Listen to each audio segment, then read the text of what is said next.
Halo, video kali ini adalah kelanjutan dari chapter sebelumnya, chapter 244 episode 89. Silahkan disimak chapter selanjutnya, Swallowed Star chapter 245 episode 90. Cerita yang di video berbeda dengan versi animasinya, karena ini adalah versi novel, jadi tolong dimaklumi. Kegilaan menyelimuti Yangzhou, salah satu dari 8 distrik besar pangkalan Jiangnan. Jeritan penderitaan dan kesedihan yang menyakitkan memenuhi langit. Beberapa gedung pencakar langit telah dihancurkan menjadi 2 bagian, beberapa meledak dengan api, seolah-olah kota itu sedang mengalami kiamat.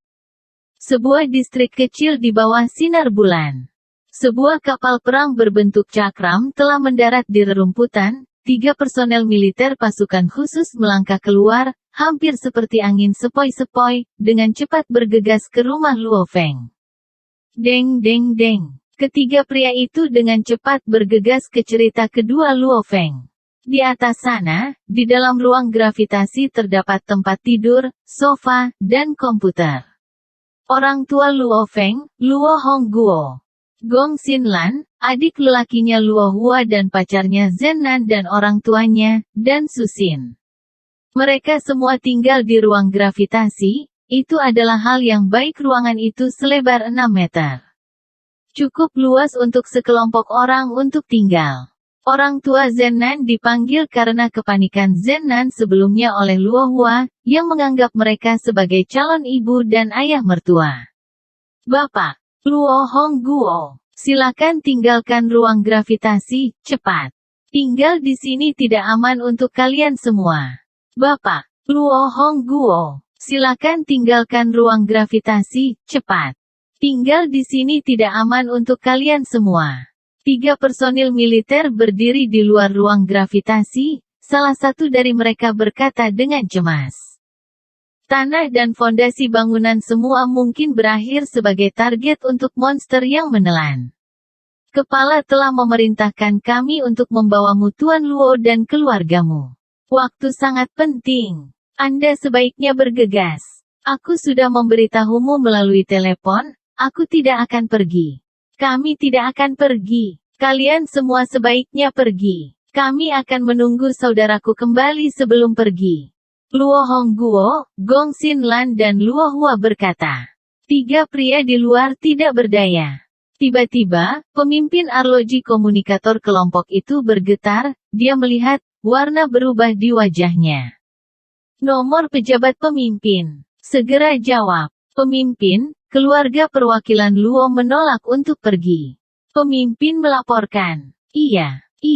Personil berdiri dengan perhatian. Dengan cepat mengakhiri panggilan. Tuan Luo Hongguo, kami baru saja menghubungi perwakilan Luo, dia akan segera ke sini. Kata pemimpin itu menuju ruang gravitasi. Keluarga Luo di dalam semua sangat bersemangat. Luo Feng akan kembali, malam ini memang mimpi buruk, mereka terus-menerus mengkhawatirkan Luo Feng di dalam ruang gravitasi. Membubarkan. Pemimpin itu melambaikan tangannya. Mereka bertiga segera pergi. Di langit Yangzhou. Dalam kegelapan, seberkas cahaya dengan cepat menembus langit, Luo Feng telah mengenakan baju besi kontak awan. Berdiri di atas pesawat ulang-alik melonjak, tangan kanan memegang perisai melengkung. Itu adalah senjata yang dia peroleh dari Master Planet Yunmo yang telah meninggalkannya untuknya. Pisau pemotong busur. Pisau pemotong busur dan pesawat ulang-alik melonjak sebanding satu sama lain. Satu untuk melarikan diri, yang lainnya adalah untuk menyerang. Sehubungan dengan mengendalikan senjata roh dan penggunaannya, Luo Feng sudah mengerti. Saat itu ketika dia hanya bisa mengendalikan 18 utas energi roh. Dia berusaha membentuk tahap kedua latihan gunung, bahkan dengan usaha yang tak terhitung jumlahnya dia masih gagal. Itu karena kendalinya terhadap energi roh terlalu kasar, terlalu lemah.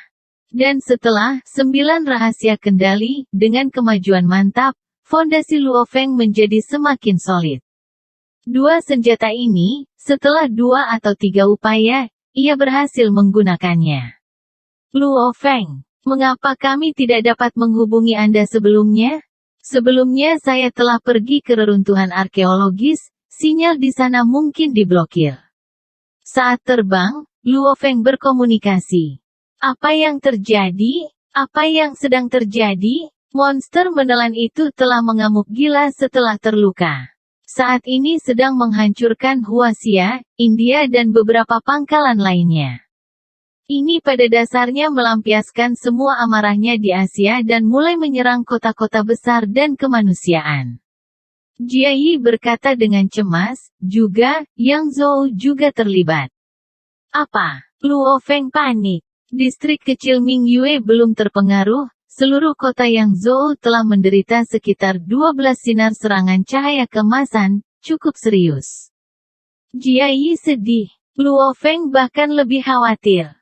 Beruntung Yang Zhou tidak terlalu jauh dari pantai timur, Luo Feng bisa mencapai Yang Zhou dengan cepat.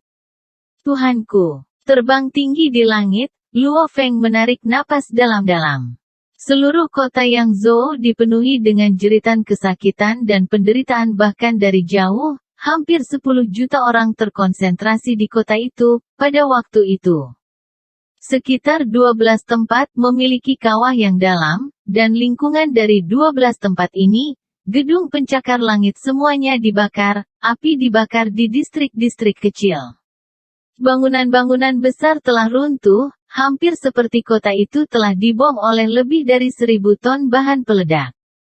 Ke-12 tempat ini, memiliki sejumlah besar personel militer, polisi berkumpul. Itu juga membuat orang yang selamat menangis kesakitan. Bajingan. Luo Feng mengamuk di dalam. Beruntung ventilasinya seperti ini, dia menyebarkannya ke berbagai kota. Dalam benaknya, suara Babata bergema, jika dia memusatkan amarahnya pada Yang Zhou. Dia bisa dengan mudah menghancurkan seluruh kota.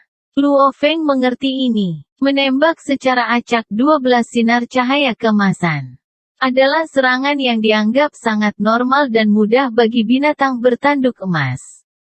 Mungkin dari sudut pandang itu, ini hanya sebuah kota kecil, distrik utama adalah kota besar. Mungkin rasanya tidak perlu membuang terlalu banyak energi di kota kecil. Luo Feng dengan cepat terbang menuju distrik Mingyue, memasuki rumahnya sendiri melalui jendela lantai 2. Di pintu logam ruang gravitasi secara otomatis terbuka, ada total 7 orang di dalamnya. Saudaraku, Luo Hua adalah yang pertama bangkit dari kursinya di depan komputer. Luo Hongguo. Gong Xinlan dengan hati-hati memeriksa Luo Feng, hanya bersantai setelah melihat dia tidak memiliki luka eksternal. Selain itu, orang tua Zenan tersenyum, tetapi jelas wajah mereka pucat. Ketika kami memasuki ruang gravitasi, pintu tertutup dan kami tidak bisa membukanya, apapun yang terjadi, kata Luo Hua. Itu yang kuprogram, kata Luo Feng. Dibandingkan dengan tempat perlindungan pemerintah, Luo Feng lebih percaya pada kekokohan ruang gravitasi. Ruang gravitasi adalah sesuatu yang bahkan Hong, dengan kekuatan maksimumnya, hanya bisa meninggalkan bekas kecil. Binatang bertanduk emas itu, bahkan jika seberkas cahaya keemasan menghantam ruangan, itu tidak akan merusaknya sama sekali. Susin. Luo Feng mengangkat tangan Susin secara alami, mereka kedinginan dan wajahnya pucat. Luo Feng, datang dan lihat, dia membalikkan layar komputer dan Luo Feng menatapnya. Layar menampilkan sejumlah besar cuplikan dan gambar. Salah satu gambarnya, adalah pemandangan reruntuhan gedung pencakar langit. Monster menelan itu mengamuk di seluruh dunia. Itu mendatangkan malapetaka sebelumnya di sini di Asia, sekarang ia pergi ke Afrika.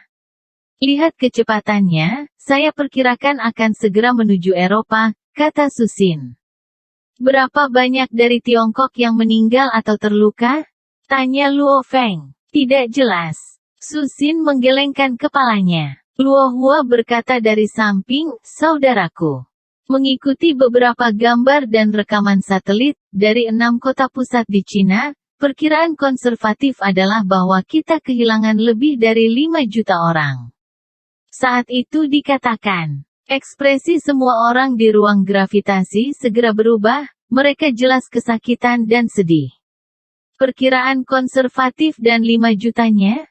Hati Luo Feng tenggelam. Jutaan rekan senegaranya. Monster yang menelan sebagian besar menyerang distrik utama, karena populasi dan kepadatan populasi di sana lebih besar. Itu menyerang seperti orang gila. Jika itu hanya menyerang gedung pencakar langit itu masih akan baik-baik saja, karena tidak ada orang di gedung-gedung itu di malam hari. Namun, ketika itu menyerang daerah pemukiman dan komunitas. Distrik-distrik kecil, Luo Hua melihat tubuh yang kabur di layar dan tidak bisa melanjutkan pembicaraan. Selain itu, Ibu Gong Xinlan, Susin dan Zenan tidak bisa menahan tangis. Itu terlalu tragis. Wajah Luo Feng memucat. Binatang bertanduk emas. Tatapannya menjadi sedingin es. Namun pada saat itu, dia masih tidak berdaya. Garis keturunan terkemuka di alam semesta. Makhluk luar angkasa yang paling biadab, bernama binatang bertanduk emas, meskipun hanya mencapai tingkat bintang, untuk kemanusiaan, itu adalah akhirnya. Dari sejak lahir hingga sekarang. Ini adalah pertama kalinya ia terluka. Itu sangat marah. Itu sebabnya, perlu melampiaskan dan menghancurkan. Karenanya, Asia, Afrika, Eropa dan selanjutnya Amerika Utara dan Selatan. Beberapa pangkalan, itu hanya terbang dan dengan santai mengirim beberapa balok, 10 sinar cahaya keemasan.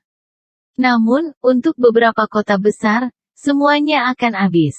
Manusia lemah dan kecil, seperti semut. Dan sekarang, binatang bertanduk emas itu seperti raksasa, berlari dari satu sarang semut ke yang lain dan menginjak sekelompok dan sekelompok semut. Umat manusia bergetar di bawah amarah binatang bertanduk emas itu. Balas dendamnya berlangsung selama lebih dari 4 jam. Di Amerika Selatan, seruan kesakitan, suara ledakan tercampur di udara. Binatang bertanduk emas membuka sayapnya yang berskala besar, sisik dadanya tampaknya telah pulih sepenuhnya, tanpa satu tanda pun. Itu melihat ke bawah dan mengamati kota di bawah. Matanya dingin dan penuh dengan kegilaan, sebelum tiba-tiba mengangkat kepalanya. Raungan menakutkannya bergema di sekitar, udara di sekitarnya bergetar karena suara. Itu membentuk gelombang serangan yang bahkan bisa dilihat dengan mata telanjang. Seolah-olah itu menyatakan bahwa martabat dan posisinya seharusnya tidak dihargai. Siu. Binatang bertanduk emas cepat pergi, terbang ke laut, ke dasar laut untuk beristirahat. Suatu malam, itu telah menghancurkan semua basis umat manusia. Menderita kerusakan dan kemudian mengamuk dengan gila. Itu memang menghabiskan banyak energi, sudah lelah dan perlu istirahat. Distrik kecil yang Zhou Mingyue, rumah Luo Feng. Televisi ruang tamu masih disiarkan, para pemimpin Huaxia semuanya mengumumkan ke negara itu. Rekan senegaraku, malam ini, kita merasakan kesedihan dan rasa sakit yang tak tertandingi. Ini adalah malapetaka bagi semua umat manusia, kami berjuang untuk bertahan hidup. Dalam waktu singkat, sepertinya semua warga Tiongkok menonton dan mendengarkan. Pada saat yang sama siaran, sejumlah besar layar kecil dan rekaman sedang ditampilkan. Itu tidak terbatas pada Cina, semua negara lain di dunia melakukannya. Warga di bumi semua tahu apa yang sebenarnya terjadi. Sebuah bencana, jauh lebih besar daripada Grand Nirvana telah datang. Pada waktu itu, warga yang awalnya berselisih dengan tentara. Setelah menyaksikan sejumlah besar kematian baik dari warga maupun tentara, berubah. Beberapa pemuda melangkah satu demi satu untuk bergabung dengan tentara. Sejumlah besar personel terlatih dan siap mendaftar. Sejumlah besar prajurit dan pejuang mulai bergabung dengan tentara. Juga, pada saat yang sama dari siaran televisi. Sungai-sungai Ibu Pertiwi yang tak terhitung jumlahnya, memiliki makhluk laut yang tak terhitung jumlahnya bergegas ke daratan untuk membunuh. Yang bisa dilihat hanyalah tentara yang bertarung dengan monster. Seiring dengan situasi negara-negara lain. Itu tragis. Kemanusiaan versus monster, itu adalah pertempuran antara ras.